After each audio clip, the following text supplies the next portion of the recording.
नमस्कार, हम लोग में आपका स्वागत है। मैं हूं पंकज पचौरी। आज हम बात करेंगे जम्मू और कश्मीर के बारे में। इस समय डॉक्टर फारूक अब्दुल्ला दिल्ली में हैं और केंद्रीय सरकार की मध्यस्थों की टीम श्रीनगर में है। पाकिस्तान के विदेश मंत्री मोहम्मद कुरैशी वॉशिंगटन में हैं और केंद्रीय सरकार की कश्मीर पॉलिसी एक बार फिर कटघरे में है। ऐसा क्यों है? बड़े मुद्दे इस समय हैं कि क्या दिल्ली में आज़ादी की मांग उठा करके कश्मीर के अलगाववादियों ने देशद्रोह का काम किया है। ये बहुत बड़ा मुद्दा है। क्या उमर अब्दुल्ला ने ये कह के कि कश्मीर का भारत में विलय सशर्त हुआ है, बहुत बुरा काम किया है, ये एक बहुत बड़ा मुद्दा है। क्या पाकिस्तान ने ओबामा की विजिट से पहले ये मुद्दा उठाकर कि कश्मीर को यूनाइटेड नेशंस के हवाले फिर किया जाए, ये बहुत बुरा काम किया है। इन सब पर हम चर्चा करेंगे और ख़ास तौर से कश्मीर के तमाम लोग आज हमने यहाँ बुलवाए हैं और इस पर बात करने के लिए। लेकिन सबसे बड़ा मुद्दा इस समय ये है कि कश्मीर, जो कि 6 साल की यूपीए की नीतियों के बाद में वहाँ पर शांति होनी चाहिए थी, इतना अशांत क्यों है?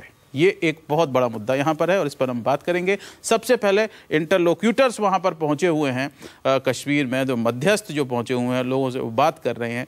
क्या इसकी ज़रूरत थी और क्यों थी, और क्या इंटरलोक्यूटर्स का जो चुनाव किया गया है वो सही किया गया है? ये एक बहुत बड़ा मुद्दा है। मनीष तिवारी, आप सरकार की ओर से यहाँ पर हैं।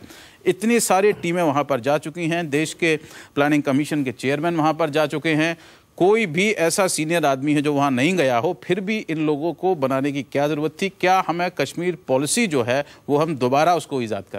देखिए पंकज जी, आपने एक बहुत महत्वपूर्ण सवाल उठाया है। जहाँ तक जम्मू कश्मीर का सवाल है, जो हालात पिछले दिनों बने, उससे एक बात साफ उभर के आई कि इसके बावजूद कि जम्मू कश्मीर में 3 विधानसभा के चुनाव हुए, 3 बारी वहाँ पे सरकारें बनी, क्योंकि अलगाववाद का दौर रहा है, वहाँ पे आतंकवाद का कहर रहा है, तो जिस तरह से सरकारों को विकास के जो कार्यक्रम थे उनको डिलीवर करना चाहिए था, वो विकास के कार्यक्रम उस तरह डिलीवर नहीं हुए।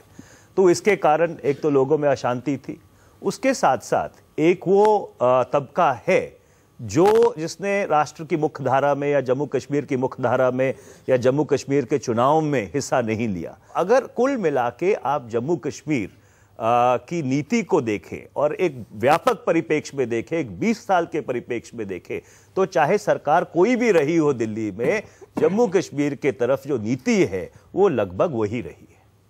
लेकिन 20 साल में उसके बावजूद यहाँ पर जो है शांति जो है वो हम कायम नहीं कर पाए हैं। और सबसे बड़ा पिछले दिनों में जो मूवमेंट हुआ है वो ये हुआ है कि जम्मू कश्मीर के लोग आकर के दिल्ली में आज़ादी की मांग उठा रहे हैं। मैं बता दूं आपको, सबसे पहले हमारे स्टूडियो में कुछ नौजवान लड़के आए थे, उन्होंने ये मांग उठाई थी और अब जो हुर्रियत के नेता हैं उन्होंने आकर के ये मांग उठाई थी।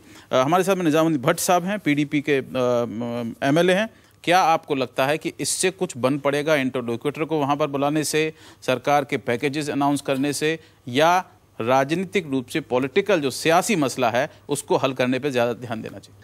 जहाँ तक नई दिल्ली का ताल्लुक है, जब से ही जम्मू कश्मीर की समस्या है, नई दिल्ली में जो भी सरकार रही है, संजीदगी से बहरहाल उन्होंने सोचा ज़रूर हो, लेकिन अमलाने का काम जब आया है तो अमल संजीदगी से नहीं हुआ है।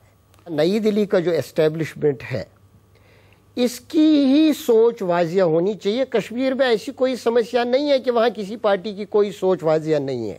अगर कश्मीर की समस्या है तो वो कांग्रेस की ढांवाडोल पॉलिसी की वजह से है।